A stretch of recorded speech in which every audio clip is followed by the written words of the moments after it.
A Catholic Latin resource book review. Do people even do that sort of thing? I know I've never done that sort of thing before. And I've never done it with my wife before. By the way, if you need to do over anything, this is a good, because your mics can pick it up. You nervous? A little bit, and I don't know how to do that with both fingers. Can you do it with one?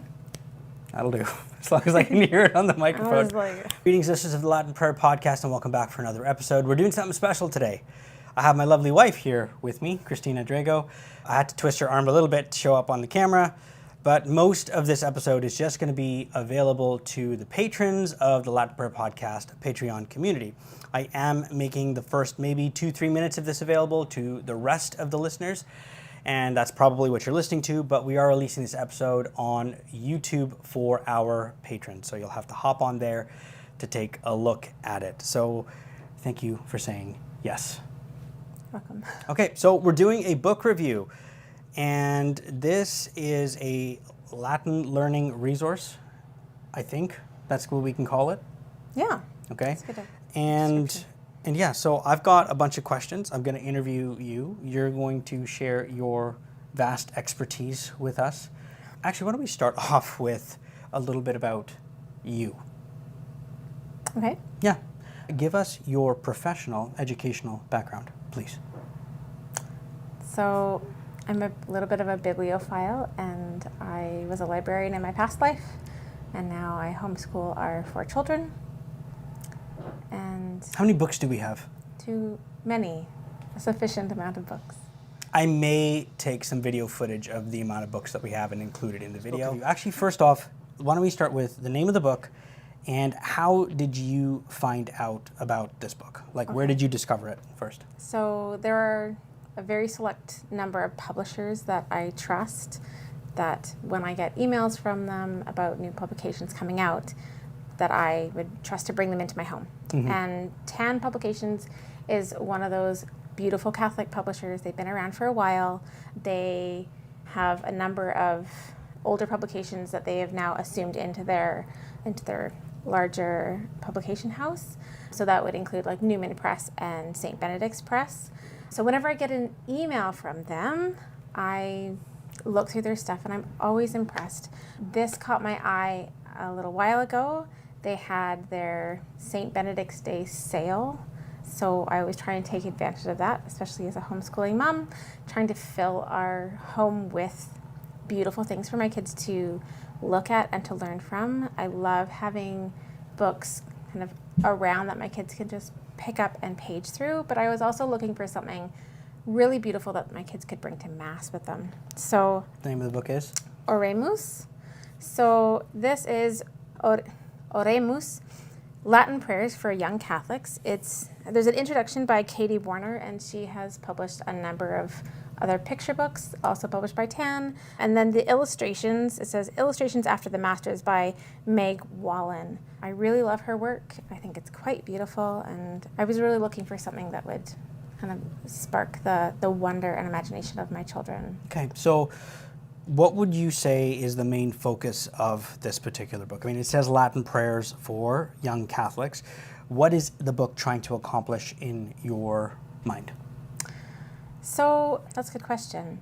I think it's one of those books that we all grew up with from the Novus Ordo side, where you could bring it to church and kind of read through the Mass or read through your prayers. Yeah. And so this is a simplified version of a prayer book with limited prayers of the Mass, as well as some of the the Rosary prayers, and just prayers that you would want your child to know in both English and Latin. Right. Because they're going to be hearing them more regularly, but it's also a really good book for adults to pick up. Yeah. Because it's laid out so beautifully. This wouldn't take the place of a missal, though, because that's not a missal. No, I would say that if you wanted to have it strictly as something to hand over to a child, they would probably be like under 5 years old, right, for them to kind of follow along very simply. We've gone through a few missals in the past with our children, And this seems to be one that really catches their eye, simply because it's beautifully bound, it's beautifully put together. Yeah. Okay, good. So that's a good segue to my next question. The book is described as being done in the style of master studies, and it has beautiful artwork. So why don't we talk a little bit about how the artwork enhances the learning experience for just people who are maybe exploring the Latin Mass for the very first time, or people that have just been in the Novus Ordo, but they've been exposed to very simplistic line art drawing and haven't really seen the beauty. Because like when we do homeschool, we do artwork study, like classical, really beautiful paintings, but I'm experiencing that for the very first time. And then I look through a book like this, and I'll put a little bit of the artwork in there, but I won't ruin all of it. Well, maybe you can explain a little bit more about what master studies is. Sure. So master studies, as according to Meg Wallen, she talks a lot about how a good artist will always turn back to the masters. We are trying to infuse in our home a sense of wonder, the good, the true, and the beautiful.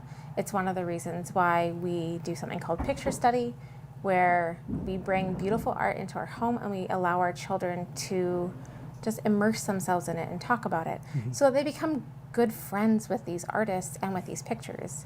We recently had a family over. I love this story.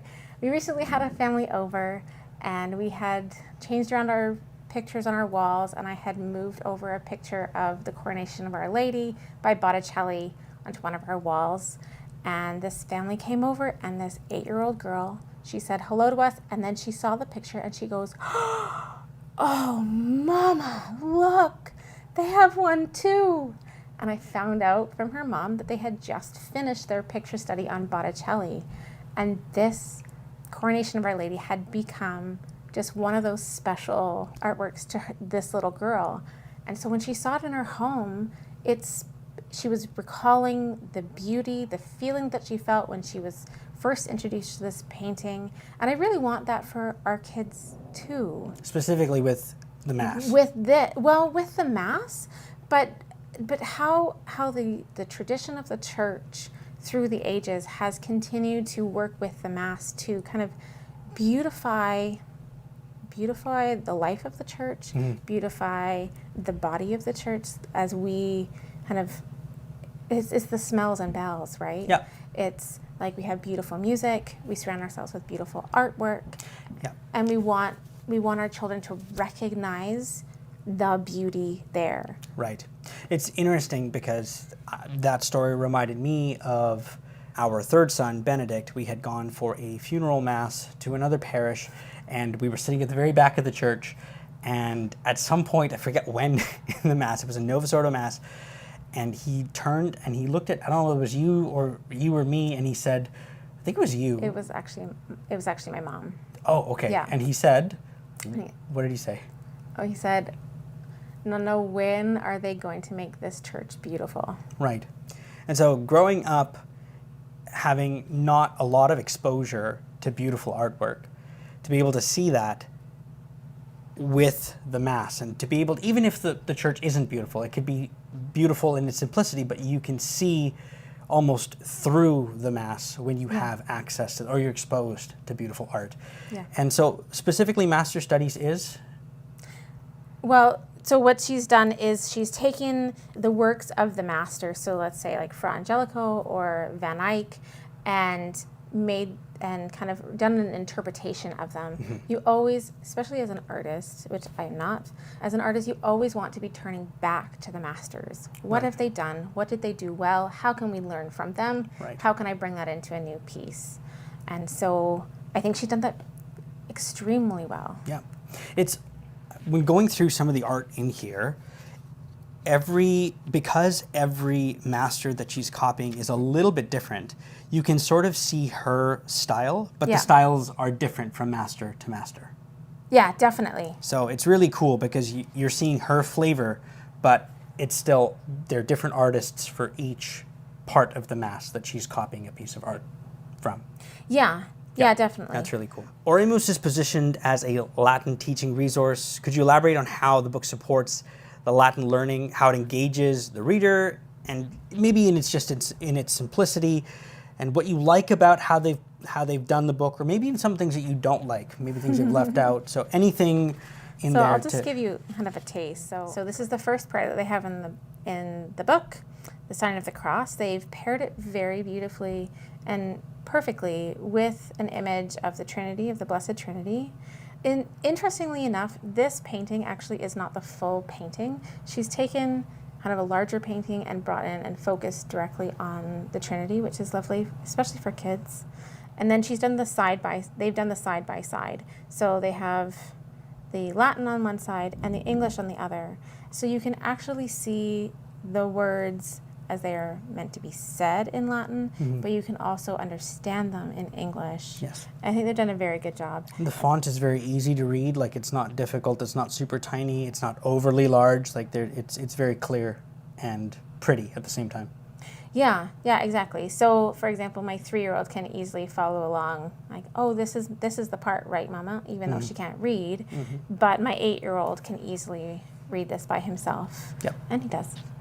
Thanks again for tuning in. This concludes the non-Patreon version of this episode. If you'd like to watch this episode in its entirety, head over to the Latin Prayer Podcast Patreon page. The link is in the show notes, and check out what we have to offer. You might find something in one of our tiers that's exactly what you are looking for. So until next time, may God love you and Our Lady keep you.